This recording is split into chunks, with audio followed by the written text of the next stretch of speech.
I absolutely never expected this book to have the success or recognition it's had.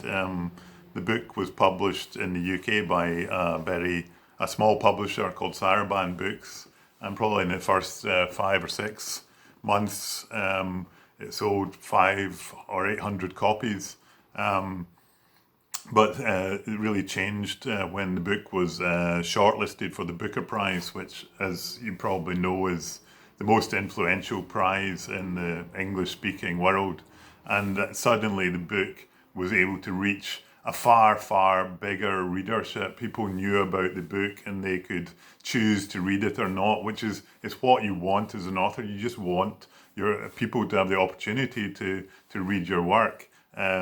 So, suddenly the book was selling tens of thousands of copies in the UK, which was already, way beyond what I would have expected when I wrote this book about, a small village in Scotland. I thought it might have some impact in Scotland, but I didn't expect the kind of sales it's had in Britain. The other amazing thing that the Booker Prize does is that it brings your book to the attention of publishers in different countries. So, the book's now been translated into 20 languages.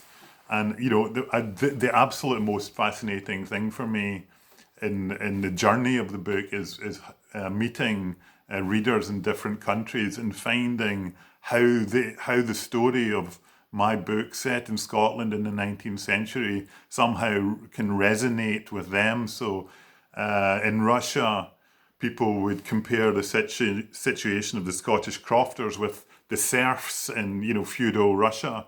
People in Australia talked about relationships between the colonial settlers and the Aboriginal people. A Chinese journalist told me that the book reminded her of the atmosphere of oppression under the regime of Chairman Mao. So people somehow find a kind of parallel situations in their own countries, and that's totally fascinating to me.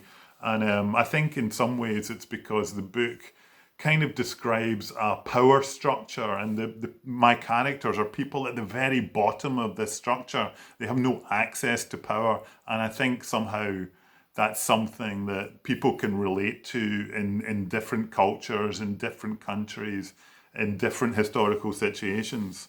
The other thing I would really love to say is I want to say a huge thank you to my translator, Alicia Freiro, who has done such a brilliant job with the Spanish translation, and she absolutely deserves equal credit for bringing the novel to a Spanish readership. I have such a huge high regard for translators and the work they do.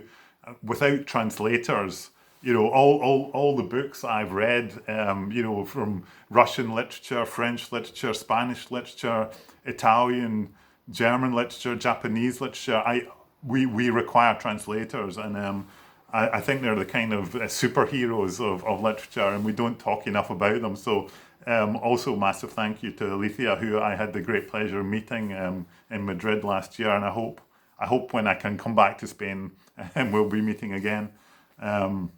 But yeah, no, to have your book travel beyond your own country is just an amazing experience, and absolutely for me was incredibly unexpected, and it's been so exciting, as I say, and to be part of the Valencia Negra shortlist, the finalists, is it's just kind of an affirmation of that experience. So fantastic.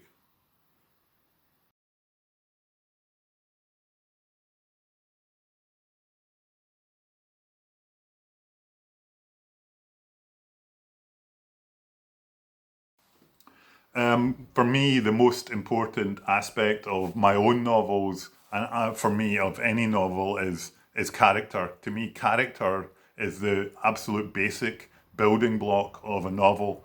To me, it's the characters rather than any abstract ideas or themes.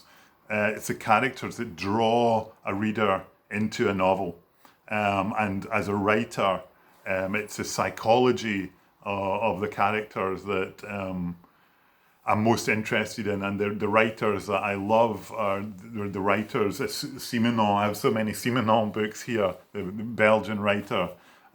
He's a writer who delves into the psychology, the motivations of his characters. You find it in Dostoevsky, many writers, and so yeah, that's tremendously important to me. And I never plan my story, the story of my novels, because I begin with the characters, I begin with the setting, I maybe begin with a situation, and I want the characters as I write. I'm building up an idea of the characters and how they will behave, and they determine what happens in the story.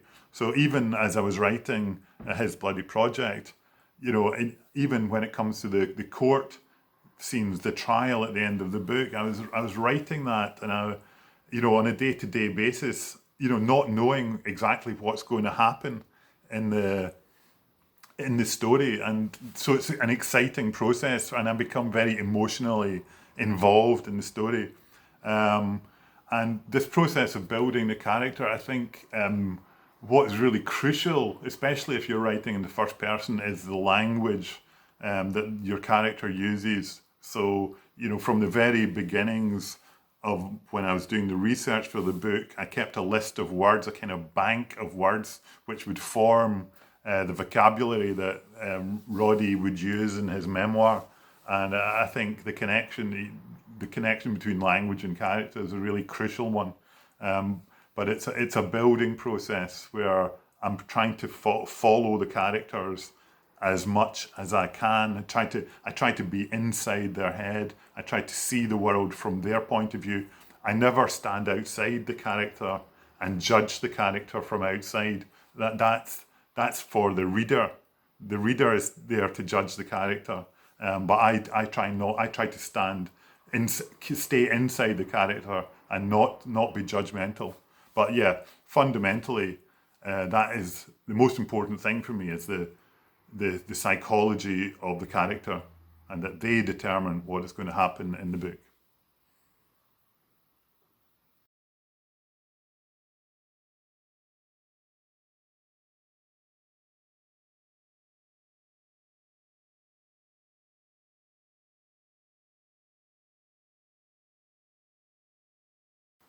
Yeah, the feudal system of Scotland, the crofting system, which I mentioned earlier. I mean, it's completely gone now. Really, shortly after in the 1880s, the rights of crofters were beginning to be recognised, and the system kind of collapsed shortly after that. There are still crofts in Scotland, but it's a very different system now.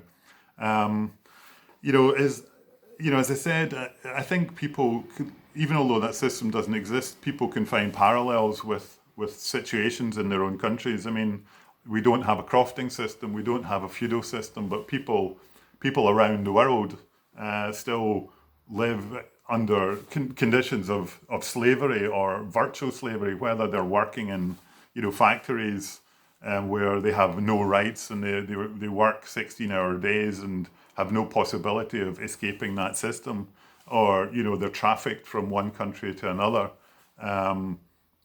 as slaves. I mean, this occurs in Britain and Western European countries, and it's something that's not often spoken about. So